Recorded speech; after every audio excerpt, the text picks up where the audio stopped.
Okay, good morning, grade 8.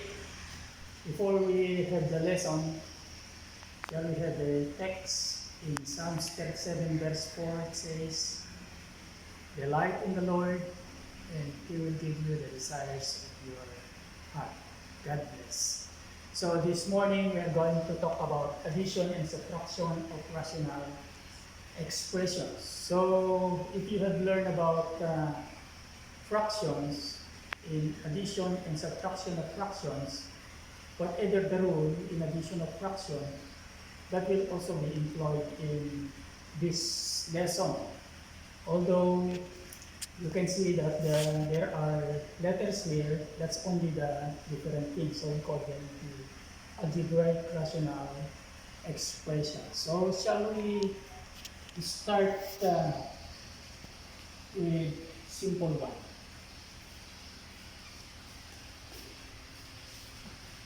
There, x minus 8 over 3 plus 10x over 3. So first you observe the denominator, 3 and 3 coming the same, they are the same. So this is similar. So in this case, you can immediately simplify by adding. So shall we add? So you can just add yung similar term. So x here, that is understood to be 1x plus 10x.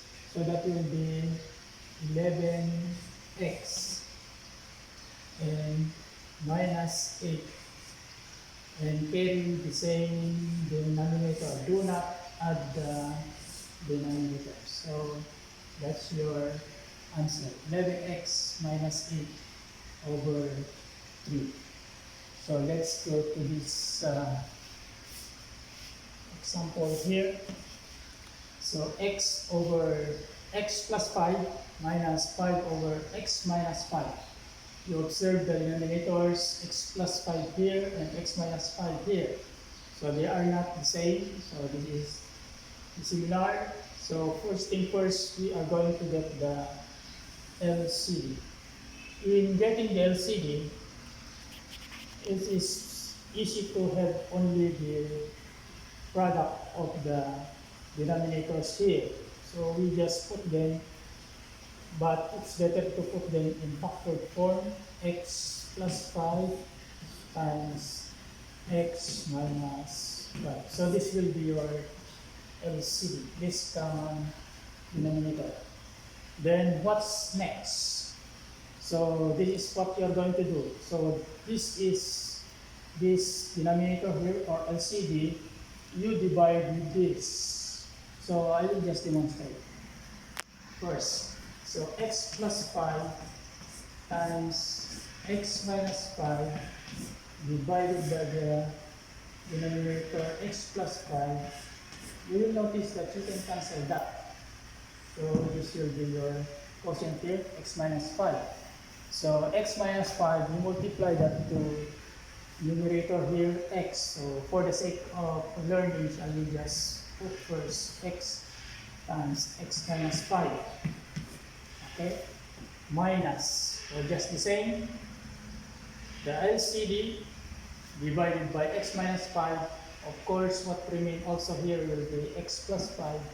You multiply that to 5, so 5 times x plus 5.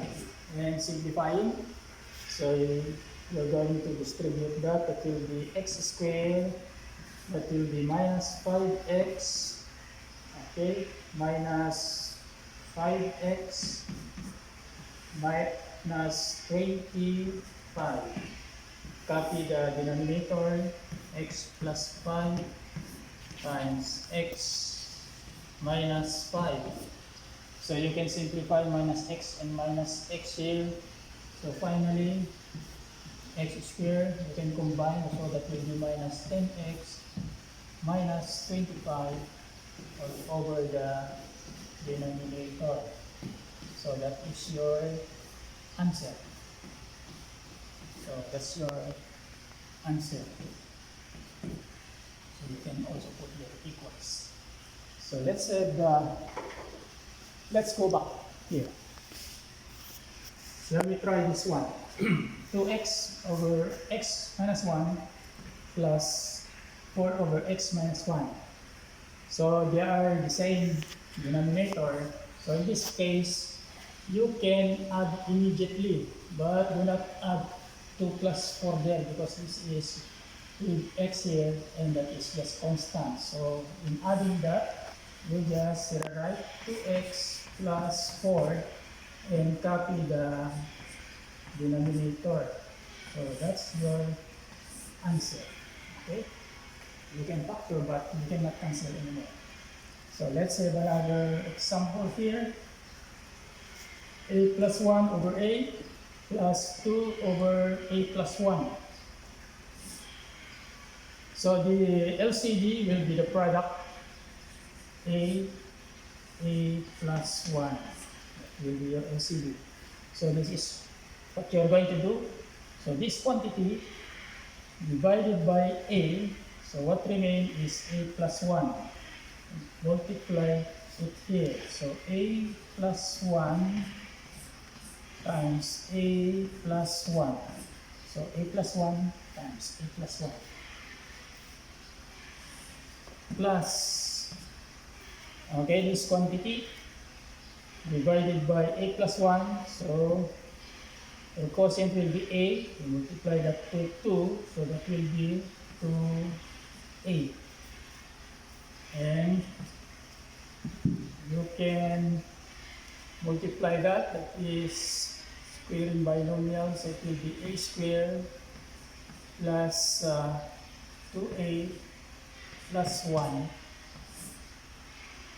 plus 2a all over a plus 1.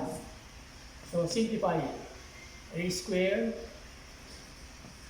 2a plus 2a is 4a plus 1 all over we want 2a squared plus a. So this is your answer. Yeah. Okay. So we can have this also.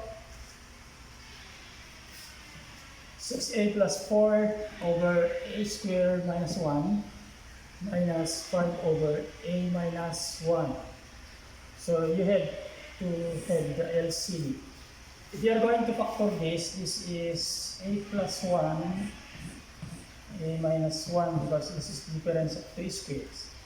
Now, your LCD will be, you get a plus 1. And you can see that there are 2, so you just get 1 there. So a minus 1. So that will be your LCD. So next, so your LCD divided by a square minus 1, actually it is 1 because you multiply that, that is, so 1. You multiply it there, so it will be just the same, 6a plus 4 minus your LCD divided by a minus 1, so ito, this will be, so it will be 5 times a plus 1. Simplifying further, so it will be, just copy the LCD, a plus 1, a minus 1. So 6a plus 4 minus 5a minus 5. So simplifying further, 6a minus 5a is just a, plus 4 minus 5 is 1, all over a plus 1, a minus 1. So you will notice that a minus 1 and a minus 1 can be cancelled out. So finally your answer will be 1. Take note, there must be 1 there. A plus 1. So this is your answer. Okay? So I think we'll do the last one. Here. So, first thing first, you are going to get the LCD. If you are going to factor this denominator here, that will be bring out x plus 5. Now, x plus 5, you just take 1. So, take x and x plus 5. That will be your LCD. So, shall we do it? So, this quantity divided by x plus 5 will be just x. You multiply that to x is x squared. So, diretso na. So, this quantity divided by this is actually 1. 1 times that quantity will be just the same. 7x plus 10. Okay? So, if we can try to factor the numerator, if that is possible, so x